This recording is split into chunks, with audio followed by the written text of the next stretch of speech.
Welcome, ladies and gents. Chris Andre here. You can find me at Pet Boxing on Twitter for boxing related tweets, or you can subscribe to the channel. Click that notifications button, hit that like button, and let's help the channel grow. Let's talk boxing. Let's talk about the Frank Warren card that took place over the weekend. Some really, really good talking points during that particular night, I felt. We'll start off with David Adeleye against Kamil Sokolowski. I'm in the camp of people that felt that Sokolowski was hard done by here. I thought that Adeleye got a gift. I had it 4-2 to Sokolowski, possibly even 5-1, to be honest with you. I thought he won the first, and I think it was the fifth. Might have been the fourth. I think it was the fifth, quite clearly. The other rounds were close, but apart from one of them, maybe two, I thought that he was outworking David Adeleye. So Adeleye spoke openly about the fact that his team asked him to get on the back foot, looking to counter Sokolowski on his way in, let him walk onto shots. He was too passive though. And while he did have some, success with some hooks to the head up close, they were too few and far between. He'd land one or two, and then Sokolowski would also land something coming in and then finish off his combination with shots to the body. And then as the fight wore on and he realized that Adeleye was looking for that counter right hand in particular, he started to feint his way in, and Adeleye would take the bait, miss with quite a wild attempt at a right hand, and then he'd step in. I think that was in the fifth round where he was landing some really good flush shots. So to me, I felt Sokolowski won the fight. Now, that's not to say that Adeleye wouldn't beat him in a rematch, because there's talk of an immediate rematch here. I feel that he can make adjustments. He needed to jab a lot more, and everybody knows that I'm not one to necessarily agree with the commentary team. But in this particular case, I thought Richie Woodall got it spot on, and I thought when they went to David Haye and Lyndon Arthur, they got it spot on in that regard too, talking about he had to feint more, he had to use his jab a lot more, because he was far too passive without it, almost letting Sokolowski come inside. However, I thought that David Haye and Lyndon Arthur, to be honest with you, were way too friendly with the coverage they were given to Adeleye, in my opinion. I thought they were making out like it was, I don't know, they were very forgiving of him in certain ways. You could tell from the way they were talking, they felt that Sokolowski won the fight. And they were sitting there saying, well, it was a close fight. They didn't say, yeah, I thought it could have gone either way, but the right man got the decision. When they were asked, they were going, look, it was a close fight. You could tell, but they didn't really want to just come out right and say it. Obviously, Adeleye and David Haye have developed a little bit of a bromance in recent weeks and months. Haye's been very complimentary of him in the ring and out the ring, saying he's a good-looking kid and he's got charisma and stuff like that. And Adeleye became almost shy when he heard that. He started laughing. He loved the compliment. So they've developed this little bromance thing going on, and I wouldn't be surprised if he goes to David Haye and asks him for advice and guidance. And David Haye's been there, done that. He'd be a great person to ask these things. And David will tell him, you need to use that jab more and you need to feint more. Clearly, he was talking about this. And if he started to try and bring that in, I believe he could get the better of Sokolowski in a rematch. Having said that, he was trying to load up even on the jab.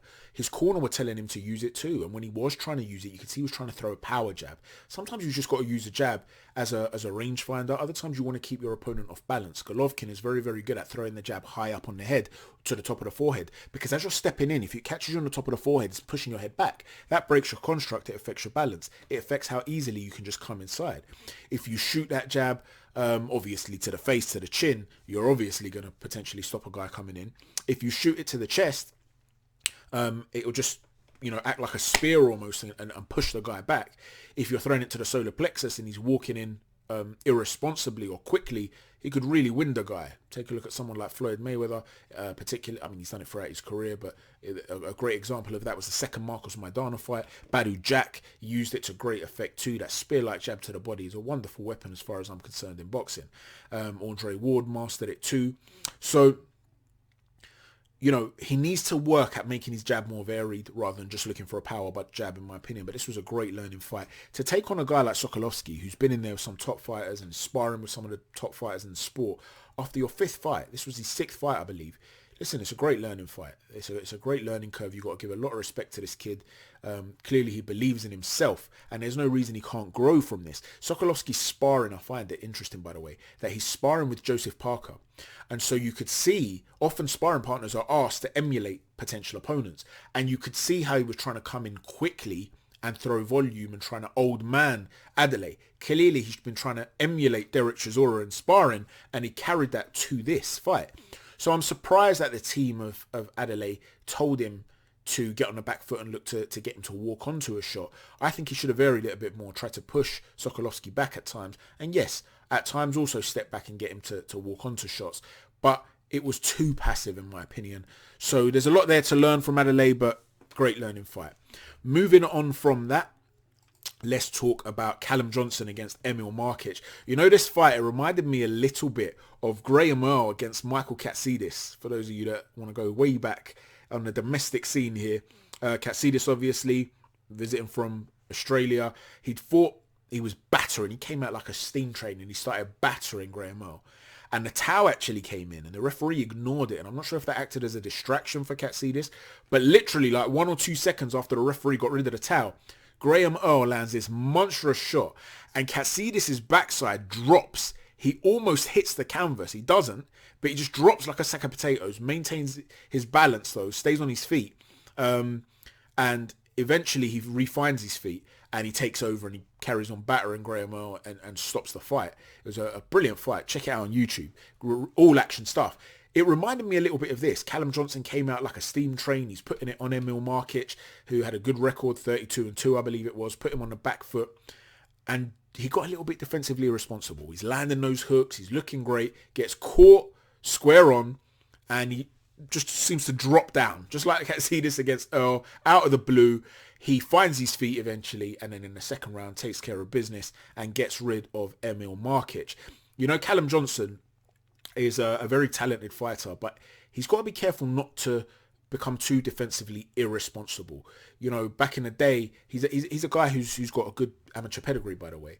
But back in the day, he was more of a boxer puncher. Now he seems to be just a guy that wants to walk in there and blow guys out. And I can understand why. He's had a lot of success with that. You know, he came out like a steam train against Frank Buglioni. He got him out of there. He got Emil Markic out there in 2 rounds. He dropped Beterbiev early in their fight.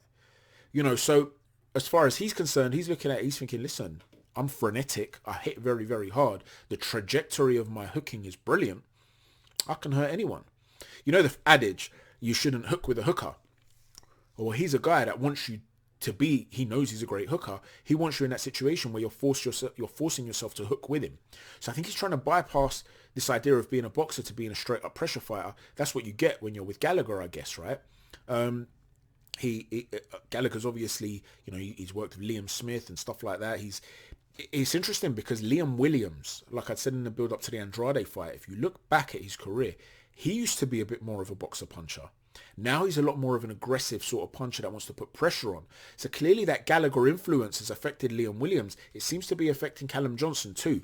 It's all well and good. That's great. I can totally understand the thought process behind it because the trajectory of his hooks are very good. So when you're trying to throw like a wide hook on the inside, you'll see often as that hook comes here, the trajectory of that shot, his shot, comes inside the angle of your hook. So as you're trying to throw a hook, you're getting caught with something coming inside your hook. Then it comes the other way. If you bring your guard up to your side of your ears, he'll shoot an uppercut. If you bring it closer to you, he'll shoot it around the guard. He varies it very, very nicely indeed. And like I said, he's got great short power. In many regards, he reminds me a little bit of Beterbiev. There are stylistic similarities there. And they had a humdinger of a fight, which Beterbiev came out on top. But, you know, you could see why Callum Johnson will feel after some of the performances he's put in his career and that performance against Beterbiev, that he does indeed belong at world level. He's not quite with the elites. You know, he's not quite Beterbiev or certainly not Bivol. But there's talk of him fighting Joe Smith Jr. And Joe Smith can be hit. We saw that in his last fight, which I thought he lost against Vlasov, but he can be hit. And Callum Johnson's got that short power, the frenetic tempo, and inside his hooking is very, very good. So he'll feel like he can get on inside on Joe Smith, who might not be that hard to hit, and unleash a sort of assault that could really hurt Smith. And no doubt about it, though, if Callum Johnson continues to be this irresponsible defensively and standing square on, Joe Smith will find success too. So that should be a superb fight to watch. Hopefully we get to see it. It's quite a sad story with Johnson. You know, he lost his father, which is obviously tragic. They were very, very close by all accounts. And additionally to that, Gallagher, who's his manager and trainer, I believe, is also his manager, made a he's had that falling out with Eddie Hearn where he made a comment which suggested that the reason, I believe it was Natasha Jonas, he was saying that the reason she hadn't been promoted as, you know, in the same way as perhaps other female fighters, it was her skin color. Eddie Hearn was furious at that insinuation. He's explained that he's worked with black fighters throughout his career, guys like Dillian Whyte and Anthony Joshua, and how he has a tremendous relationship with them. So he refused. I believe I've got the story correct, right? If I'm wrong about any of this, please correct me. But yeah, because of that, Hearn refused to work with any Gallagher, not just Gallagher fighter, but refused to work with Gallagher specifically until he publicly apologizes. I believe that Gallagher doubled down, refused to apologize. And so some of his fighters were frozen out. And we saw that seemed to be the case with Johnson, and now he's fighting on BT with Frank Warren. So it's lovely to see him back. It's not his fault at the end of the day that two other men have beefed. He's been caught in the middle of it. So Callum Johnson returns, an exciting addition to a fantastic light heavyweight division here in the UK. Johnson, Arthur, Yard, Buatsi, talent just coming out of every pore in this country in the light heavyweight scene. Let me know how you think these guys measure up. How do you rank the top four at the moment in your eyes? I know that obviously Callum Johnson's been at world level already. Lyndon Arthur is ranked number 3 by the WBO. We know about Anthony Yard and his potential. He's been in there with Kovalev already. And also obviously Buatsi, a high level amateur who is looking to take the pro game by storm. He's hoping. Wasn't too convincing in his last fight, but we all know that the talent's there. So let me know how you rate these guys and what the potential ceiling is for them. Finally, let's move on to Felix Cash and Denzel Bentley. You know, talking of fights that reminded me of other fights, this one, you had to have a very open mind about this one. But there were elements of it that reminded me a little bit of Prince Nassim against Barrera.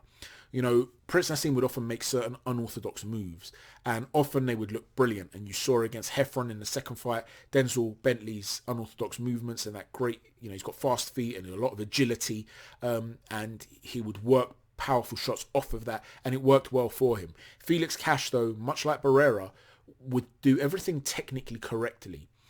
If he wanted to throw a big right hand, he might throw a shovel uppercut to the chest to freeze up Bentley, and then follow up with a short right hand, not overloading on it or anything like that. There were times when he thought that he was more static. You would see his arm come back to throw that right hand. So in those scenarios, he was overloading a little bit.